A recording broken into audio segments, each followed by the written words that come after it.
The thing with economic models is that a lot of it is started being treated like a religious ideology. You've said there are echoes between Adam Smith's invisible hand of the market and the invisible hand of God.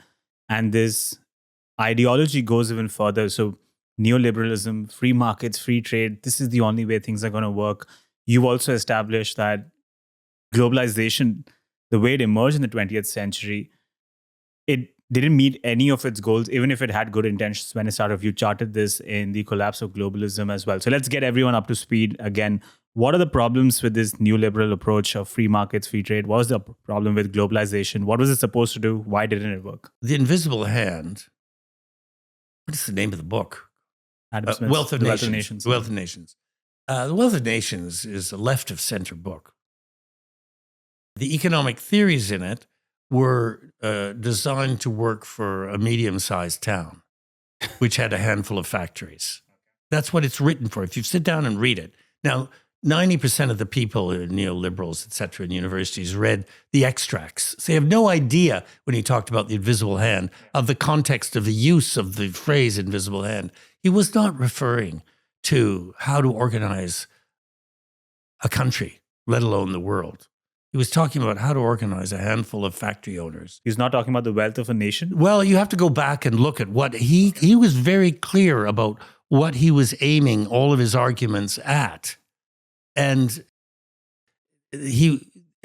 what these phrases like the invisible hand were taken by really third-rate people like Friedman, fourth-rate, really not very bright people, and used for ideological purposes to pretend that what Adam Smith was saying was that there was a force, a natural force in capitalism which drove the marketplace, and that there was I'm trying to remember all this, that there was a natural balance which would be established eventually.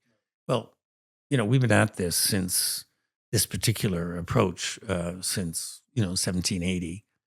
It's 1880, 150 years. What is that? Yeah. And there's no sign of any balance coming. And in fact, the moment that the rules are relaxed, I'm not saying there often aren't too many rules, but when the rules are relaxed, we simply go into disorder and imbalance. So Adam Smith was not calling for chaos, and he did not believe that a natural balance could be accomplished in the way that people like Friedman were presenting it at all. He didn't believe that at all. There is no relationship between people, the neoconservatives, and Adam Smith. There is no relationship. I wrote about this. I mean, they have nothing to do with each other. Adam Smith would have hated them, absolutely abhorred them as basically thugs and robbers and intellectually unsound, not very bright people. How did that happen? Because there was a very brief period where Keynesian economics was starting to surge, but then guys like Milton Friedman, Friedrich Hayek came through, and then it became gospel that, everything's going to correct itself, free trade, free markets, that's the way to move forward. I mean, but that's what I say, that you go through these periods and a new school comes along. I mean, it's very interesting to, look at the rise of Hayek. I mean, when he started, he was considered to be marginal and somewhat unbalanced and not taken seriously at all. And then, people took some stuff out of what he wrote. It's not very good. I mean, I don't know if you've read it. It's not very good. And he and made these arguments, which were sort of questions which were actually answers and about the marketplace, for which there was no historic proof. Well, I mean, one thing about the marketplace is it's not simply the 1780s on. I mean, we've been looking at the marketplace for thousands of years.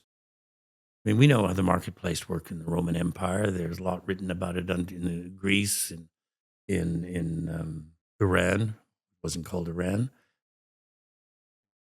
China, thousands of years. I mean, we know a lot about how the marketplace works and what functions, what doesn't function. And again and again, you have these little groups who come along and pretend that they've reinvented it all, and they usually grab hold of some poor fellow who's dead and take some couple of paragraphs completely out of context, which is what happened with The Wealth of Nations. Grabbed stuff and took it out of context, and made an argument which Adam Smith would never have accepted, never thought was true. And I always think, take China. I mean, how do you govern China? Government's a very difficult place to govern. It's quite big, not as big as Canada, but it's pretty big. It's always had a dense population, and it's still to this day has an enormous dependence on farming, but it doesn't have the luxury of enormous amounts of water, and the water has to be organized. So if you want to follow the rise and fall of families in power, royal families, monarchs, systems, you basically follow the state of the water system. Were the dikes kept up?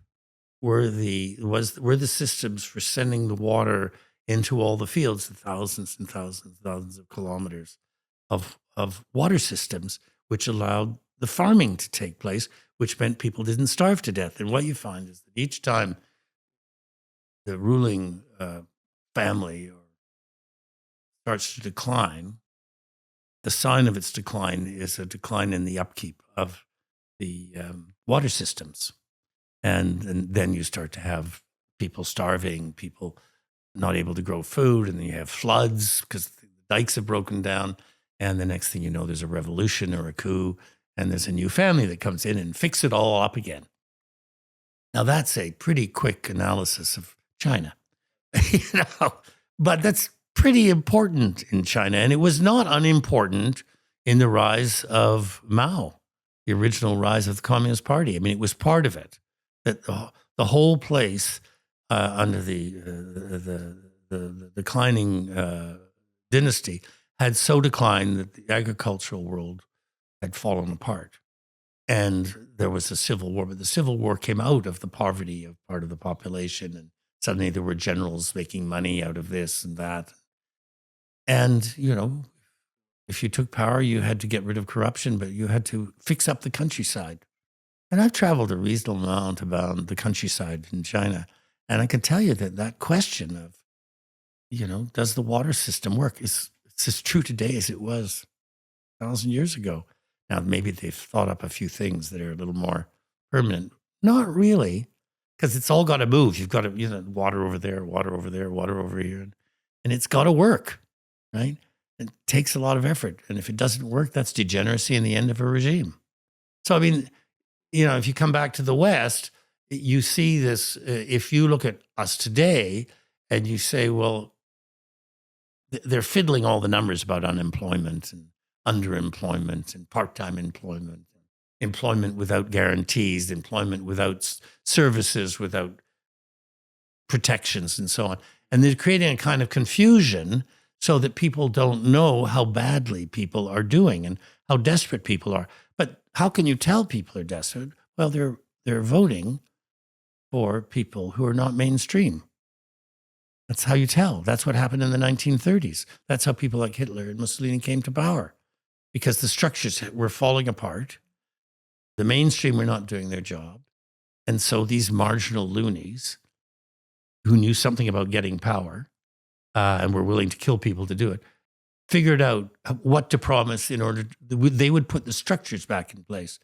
Well, today, people feel very much that I've worked all my life and I'm going to be poor, and how am I going to pay for the rest? I'm retired at 55, I'm going to live to be 90, and how am I going to live? And this is just getting worse and worse. And nothing is being done as a result of the outcomes of globalization. Nothing is being done in our societies to help these people. We sort of haven't reinvented how we will help people as a structure, society, how we will help people to live their whole lives. They're just being dropped. And there's no plan. There's really no plan about how to do it. What's your plan? Well, I mean, I think the first plan is to understand that we haven't done it, and that we're not doing it, and that we have an enormous crisis on our hands, and that's the explanation for people voting for basically fascists I think fascist is probably the right word because it's in the Mussolinian tradition. I mean, fascist is an overused word because people aren't using it with reference to the rise of Mussolini. And it's a very specific philosophy of power, anti-democratic philosophy of power, and which has to do with, well, we'll organize you into interest groups as opposed to individuals. Democracy is a disaster because it's based on individual citizens. We'll do away with citizenship and we'll have people in interest groups. Corporatism. That's what corporatism is. And everything will be based on interest. And on that basis, we can make sure that everything's stable and people don't starve to death. That's what Mussolini promised. And he actually delivered some of it. Unfortunately, he was also violent, nuts, and allied himself with Hitler. Yeah, so there were a few other problems. Unfortunate problems. And he wasn't as much of an anti-Semite as Hitler, but by allying himself with Hitler, he became part of that problem as well.